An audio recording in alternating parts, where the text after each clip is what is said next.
affirmative, negative, and interrogative structures. This is what we're going to cover in this video. Hello, my name is Chime from Anglais.2, and this channel is all about helping you navigate to the amazing world of English. Without further ado, let's dive into the lesson. Ici, Anglais.2 avec Teacher Jimmy qui l'a pour aider à améliorer l'anglais en ce qui concerne listening, speaking, writing, reading, and so on. Abonnez, partagez, like.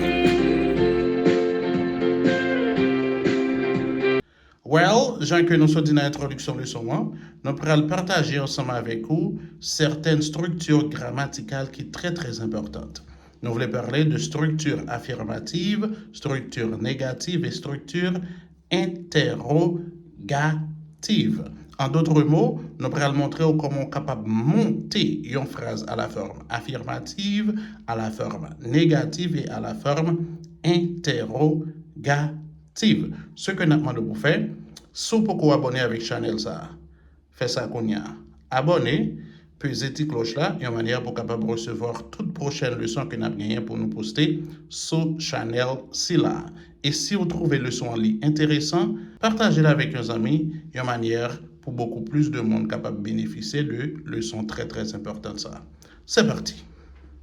So, let's start with the affirmative structure. For the affirmative structure, we use this formula.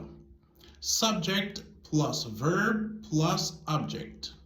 Pour la construction affirmative, pour la structure affirmative, ça veut dire pour monter une phrase à la forme affirmative, on va utiliser formule ça. Sujet plus verbe plus complément. OK? Donc, quelle que soit la phrase affirmative qu'on veut construire, on va appliquer formule ça. Le sujet d'abord, et puis le verbe, et puis le complément. OK? I buy a book. I buy a book. I, ici, c'est le sujet. Buy, c'est le verbe. A book, c'est le complément. La question qu'on pose pour trouver le sujet, c'est qui est-ce qui ou qu'est-ce qui avant le verbe. Qui est-ce qui achète un livre? J apostrophe, qui se remplace par I en anglais. OK? Achète, c'est le verbe acheter, qui traduit par buy, et puis a book, qui signifie un livre. Quelle question pose-t-on pour trouver le complément? On pose la question qui ou quoi après le verbe. J'achète quoi? Un livre. Pour que ça me dit quoi? C'est parce que livre, c'est une chose. Si c'était un monde, on t'a dit qui. OK? We are going to the airport. We are going to the airport. Nous sommes en train d'aller à l'aéroport. OK? We, c'est le sujet. Are going, c'est le verbe. Et puis, the airport, c'est le complément. On appelle ça complément circonstanciel de lieu. OK? Nous sommes en train d'aller où? À l'aéroport. OK? Donc, c'est comme ça qu'on forme la structure affirmative. Let's go for the negative structure. On est parti pour la structure négative maintenant. Pour construire une phrase à la forme négative, on a besoin qu'on ait deux catégories de verbes. Ça veut dire c'est très très important. Si on a un cahier beaucoup de là, on cherche un cahier, on cherche une plume pour capable prendre note parce que c'est très très important ça que nous allons dire là. OK? Pour construire une phrase à la forme négative, on a besoin qu'on ait deux catégories de verbes. Première catégorie de verbes, il y aurait les auxiliary verbs. Auxiliary verbs, les verbes auxiliaires. Les verbes auxiliaires, on a bien pour nous étudier dans une leçon à part. Donc, c'est une leçon à faire pour nous parler de qui ça verbe auxiliaire là est, qui l'a utilisé, dans quel contexte, dans quelle situation. OK? Voilà. Ce que nous allons faire pour nous avons les verbes auxiliaires, on a besoin qu'on ait seulement, et puis, dans quel contexte, dans quelle situation pour utiliser, ça c'est dans une leçon à part que nous avons fait. OK? Here are the auxiliary verbs. Voici les verbes auxiliaires. Be. Be. Vous n'êtes pas sans savoir que be, c'est le verbe être. Et be, il y a pour composante am, is, are. Ça, c'est pour le présent. Et puis pour le passé, nous avons was, were. OK? Am, is, are, was, were. Have. Ça sont l'autre auxiliaire que nous gagnons là. Have. Have. Have, les gains pour composante. Have, has. Ça, c'est pour le présent. Et puis pour le passé, nous avons had. Les composantes de have, c'est have, has, had. OK? On continue avec auxiliaire. Can, could. A remarqué que elle l'a pas prononcé. OK? Elle l'a muette. OK? Ou pas dit could. C'est pas could, mais c'est could. Could. May. Might.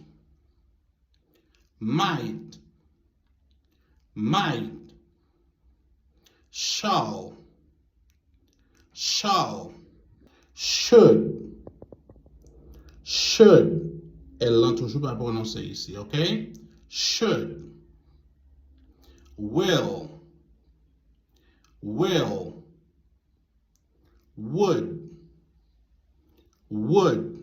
Elle l'a toujours pas prononcé. OK? Would. Must. Ought to. Voilà. Donc, ça y aurait des verbes auxiliaires. Donc, ce que je demande pour faire pour capable rendre tâche la plus facile pour vous, étudier verbe ça par cœur. Je demande pour connaître par cœur. OK? Étudier au kembe dans tête. Parce que une fois que vous connaissez première catégorie de verbes là, la facile pour identifier deuxième catégorie de verbes que je vais tout à l'heure. Now, which formula do we use for the negative structure when we have the auxiliary verbs? Maintenant, quelle formule que nous appliquons pour la structure négative lorsque nous gagnons un verbe auxiliaire? Here is the formula. Mes formules là. Subject plus auxiliary verb plus not plus object. Donc, formule que nous appliquons pour la structure négative lorsque nous gagnons un verbe auxiliaire, c'est ça. Sujet plus verbe auxiliaire là, plus not plus le complément. Donc, c'est comme si vous prenez formule structure affirmative là, ou identifiez verbe auxiliaire là, et puis tout de suite après verbe auxiliaire là, vous ajoutez not. Et ça qu'on fait. OK? Ou just identifier auxiliaire là, côté auxiliaire là, il y a dans la phrase là, et puis ou ajouter not après auxiliaire là. Et ça seulement fait pour la structure négative lorsque vous gagnez un verbe auxiliaire. On nous regarde ensemble. I am a lawyer. Je suis avocat. Ici, nous avons une phrase affirmative. Phrase là, sont phrases affirmatives. Donc, qu'est-ce que ça va faire pour former forme négative là? On va identifier auxiliaire là et puis on va ajouter not après. Ça seulement on fait. OK? Donc, côté auxiliaire là dans la phrase là, l'auxiliaire c'est am. Donc, si vous allez dans la liste auxiliaire que me fait ce là, on va am dans la liste là. Am c'est le verbe to be. OK? On va identifier et puis ou ajouter not après. OK? Donc, pour la structure négative, on va dire I am not a lawyer. Voilà. OK? I am not a lawyer. We will go to college tomorrow. Nous irons à l'université demain. Ici, nous avons une phrase affirmative. Pour former la forme négative, on va identifier le verbe auxiliaire là. Côté auxiliaire là. L'auxiliaire c'est will. Qui ça va faire après will? On va ajouter not. Très facile, hein? We will not go to college tomorrow. Nous n'irons pas à l'université demain. I would like to go to Paris. J'aimerais aller à Paris. Ici, nous avons une phrase affirmative. Pour transformer en une phrase négative, on va identifier auxiliaire là et puis on va ajouter not. OK? Quel est l'auxiliaire ici? L'auxiliaire, c'est would.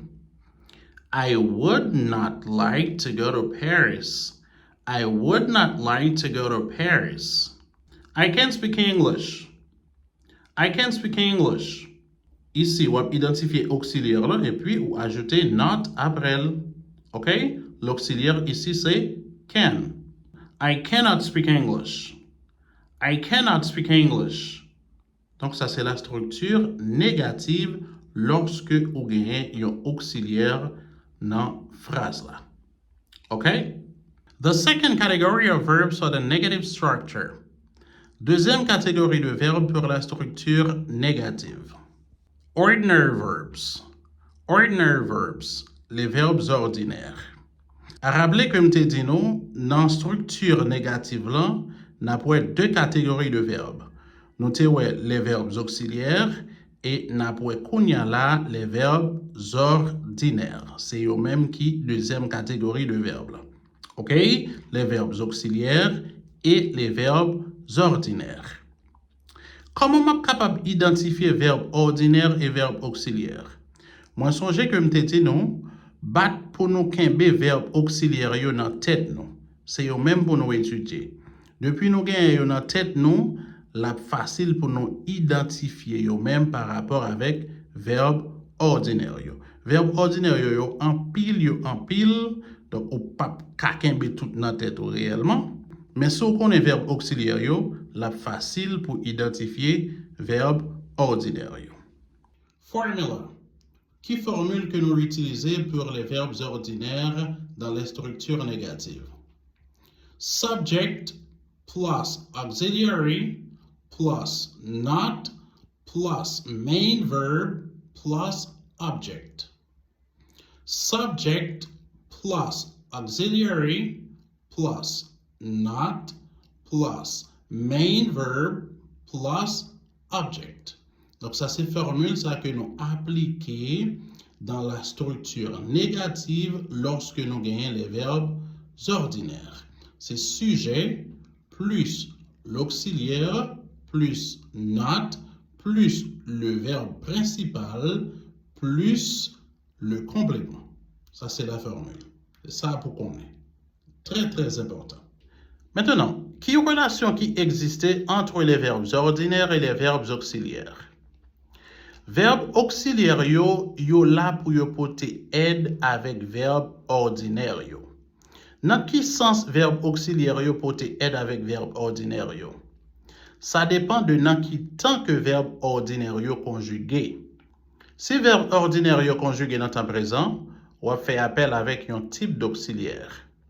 Si verbe ordinaire yo conjugué dans temps passé, on fait appel avec un type d'auxiliaire. Si verbe ordinaire yo conjugué dans temps futur, on fait appel avec un type d'auxiliaire. Si verbe ordinaire yo conjugué dans temps passé composé, on fait appel avec un type d'auxiliaire. Si verbe ordinaire yo conjugué dans temps plus que parfait, on fait appel avec un type d'auxiliaire. Si verbe ordinaire yo conjugué au conditionnel, on fait appel avec un type d'auxiliaire, etc. Donc, c'est un verbe ordinaire yo qui exige mais qui auxiliaire que on va utiliser. Let's start with the simple present. On va commencer avec le présent simple. I buy a book. I buy a book. Ici, nous avons une phrase affirmative. Comment la transformer en une phrase négative? Écoutez ça. Pour la structure négative des verbes ordinaires, n'a fait appel à auxiliaire sayo. Do, does. Do, does. Do, utilisé dans les pronoms I, you, we, they. Et puis does, utilisé dans la troisième personne du singulier qui est composé de he, she, it. Je reprends. Pour structure négative, là, depuis moi j'ai un verbe ordinaire m'a fait appel avec auxiliaire ça yo. Do et does.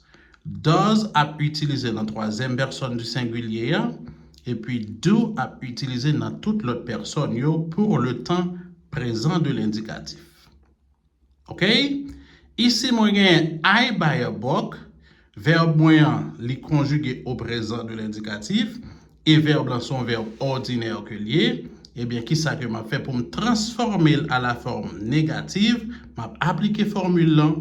Qui formule que m'a appliqué pour la structure négative des verbes ordinaires?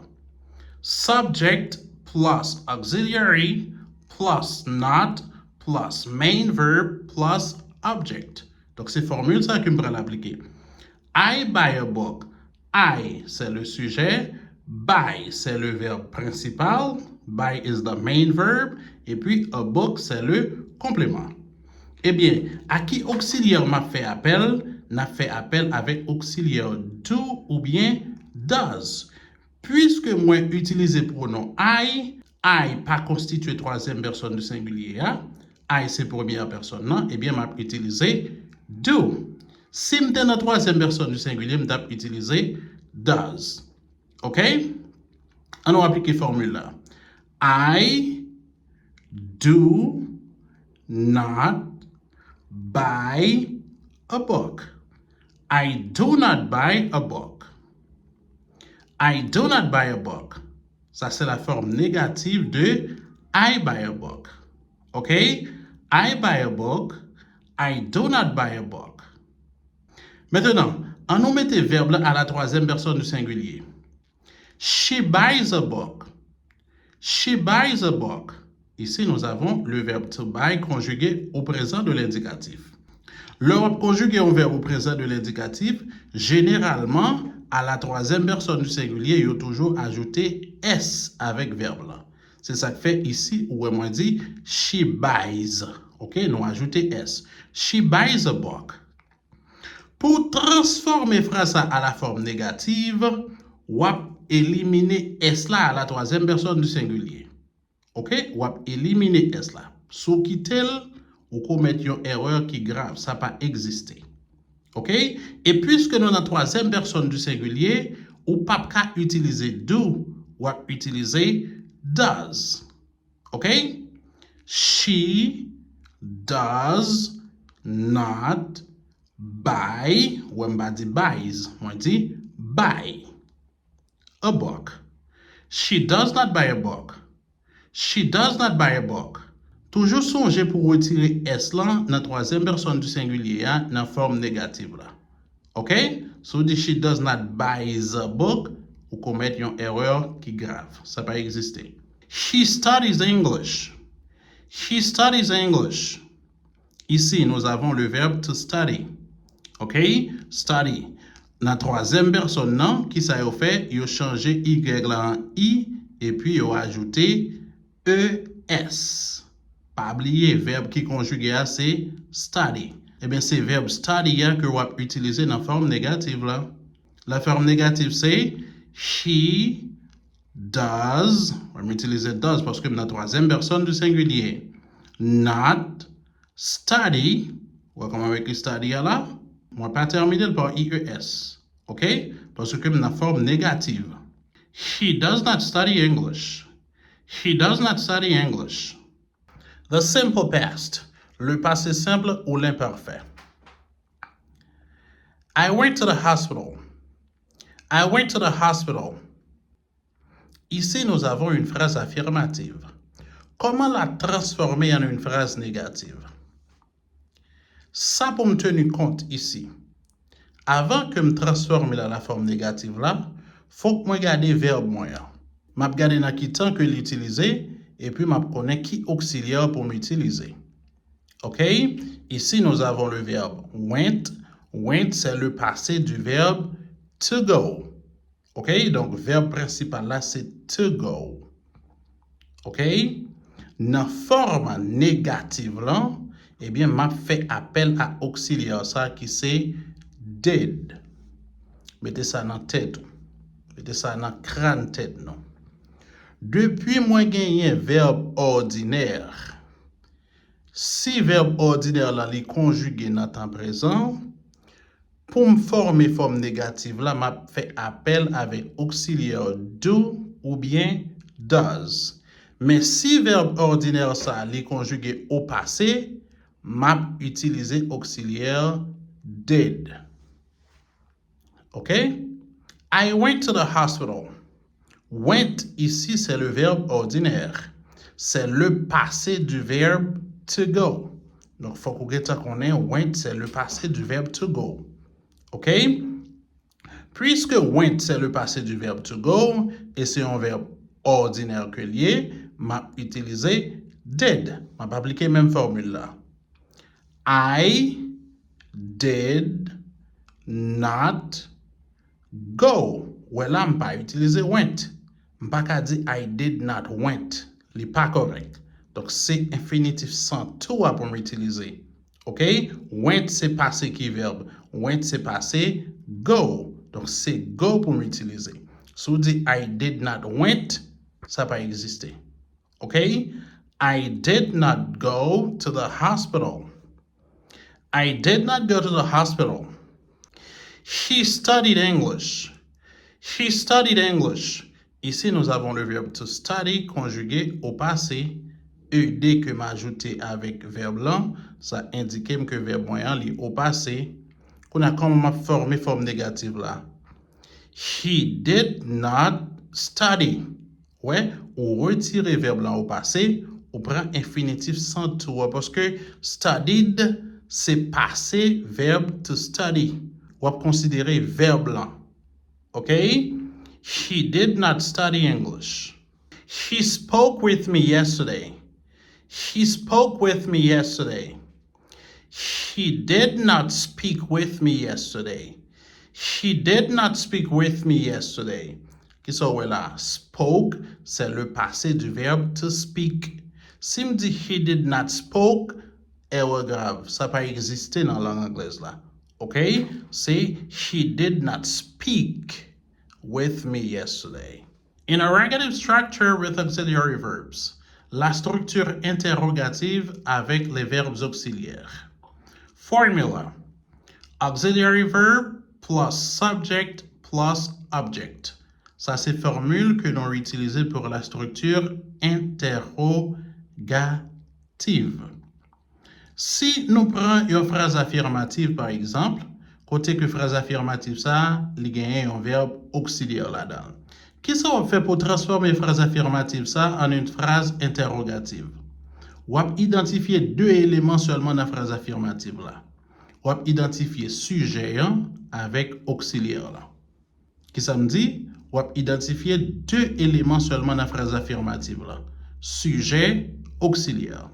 Qu'on a pour transformer phrase affirmative ça en phrase interrogative, on va prendre sujet, on met en place auxiliaire là, et auxiliaire là, on met en place sujet. Il y aurait ça inversion.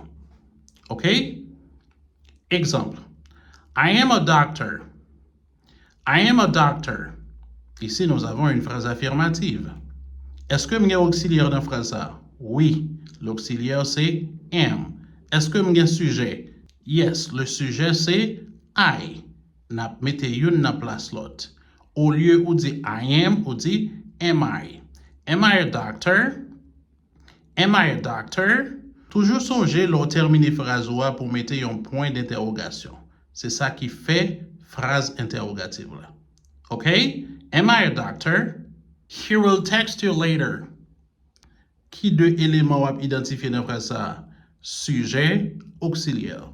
L'auxiliaire c'est will, le sujet c'est he. On mettre une dans place l'autre. Au lieu où dit he will, on dit will he. Will he text you later? Will he text you later? In a negative structure with ordinary verbs. La structure interrogative avec les verbes ordinaires. Formula. Auxiliary verb plus subject plus main verb plus object. Donc ça c'est formule que nous utilisons pour la structure interrogative des verbes ordinaires. OK? Et la structure interrogative et la structure négative, chaque gagne deux catégories de verbes. Les verbes auxiliaires et les verbes ordinaires. Pour les verbes ordinaires, on a utilisé do ou bien does si verbe blanc conjugué au présent, mais si verbe blanc conjugué au passé, on a utilisé did. Exemple. He speaks English. He speaks English. Ici, nous avons une phrase affirmative. Comment nous sommes capables de transformer phrase en une phrase interrogative? Eh bien, on a appliqué formule là. Auxiliaire que nous avons utilisé, c'est do ou bien does. Est-ce que je peux utiliser do ici? Non. Pour qui ça? Parce que he constitue troisième personne du singulier. À la troisième personne du singulier, on a utilisé does comme auxiliaire. OK? Does he speak English? A remarqué que moi toujours éliminer S là dans le verbe speak là. C'est le m'a conjugué verbe là seulement dans le temps présent. Le mot vient dans la troisième personne, là, m'a ajouté S. Ouais, dans la forme affirmative là, me dit he speaks. Mais dans la forme interrogative là, me dit does he speak? OK? Does he speak English? Does he speak English? Si dit does he speak English, ou fait erreur grave, ça n'a pas existé dans la langue là. OK? He writes a letter. He writes a letter. Does he write a letter? Does he write a letter? OK? Nous éliminons S là dans le verbe to write. They sing a beautiful song. They sing a beautiful song. Do they sing a beautiful song? Do they sing a beautiful song? Ici, où est-ce moi utiliser do?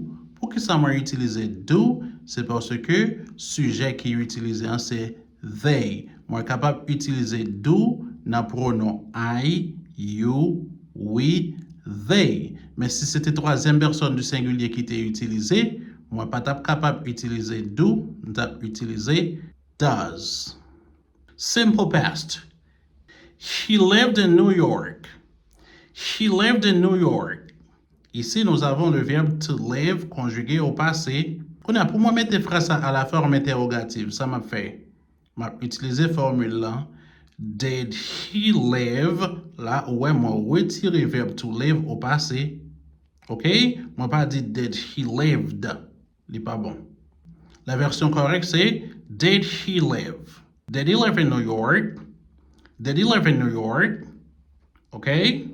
She wrote me a letter. She wrote me a letter. Did she write me a letter? Où est-ce que ça fait là? Au lieu de utiliser wrote dans la forme interrogative là, moi utiliser infinitif sans toi. Parce que wrote, c'est passé qui verbe. Wrote, c'est passé verbe to write. M'baka dit did he wrote. Il pas bon. OK? La version normale, c'est did she write me a letter?